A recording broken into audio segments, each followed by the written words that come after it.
I started in Alexandria, Egypt, and my parents belonged to a club, and my brother and I would go out there and hit some tennis balls till they were done socializing, and that's kind of how we got into it. And we actually ended up moving to Cairo for tennis before we moved to Canada, and yeah, that's where it all started.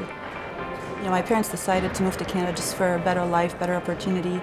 And, when we became Canadians, Tennis Canada welcomed me right away with open arms. And in my opinion, I think they're one of the best federations out there. And I was there from the start when they didn't have quite what they have right now, but it was a long way to get there. But I'm very happy with where we're at right now. Egypt didn't have players in the past that made it this far, and maybe they didn't really know the way, and we never really had role models to look up to. And a lot of athletes from Egypt, they always look for training somewhere else. With Canada, it felt like a team sport almost.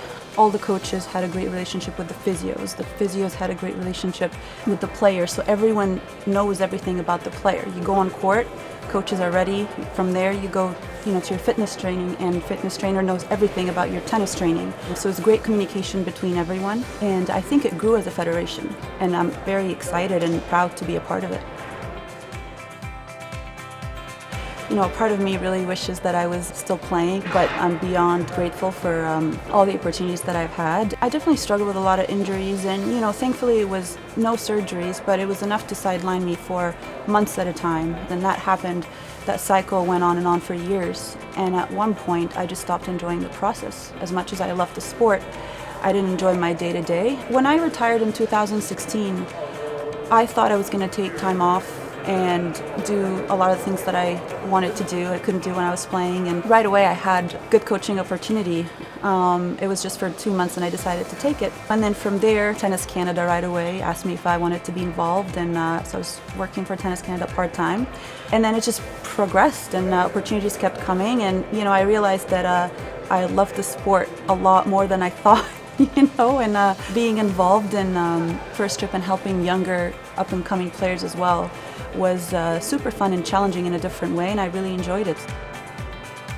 I'm not really sure, to be honest, why in the past it was more like a male-dominant field, but I'm very, very happy to see the changes that are happening right now, and being able to see more and more female coaches on tour, and very successful female coaches, and a lot of young female coaches as well. And I think it's going to continue that way.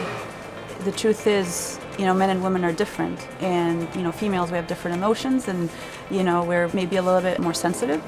And as a female, to have gone through what other females have gone through, and young girls, and the transition from junior to pros and all that, to have experienced it all, we can relate and really help them with their struggles and their emotions. And I think it's a big advantage of playing on tour, and transitioning into a coach than just being a tennis coach that never really felt all the emotions on the court.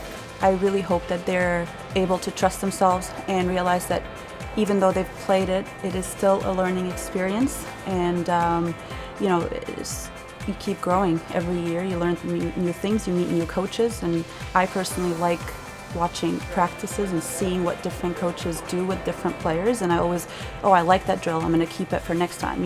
I hope to personally see a lot more female coaches out there, and if you're doubting, go for it.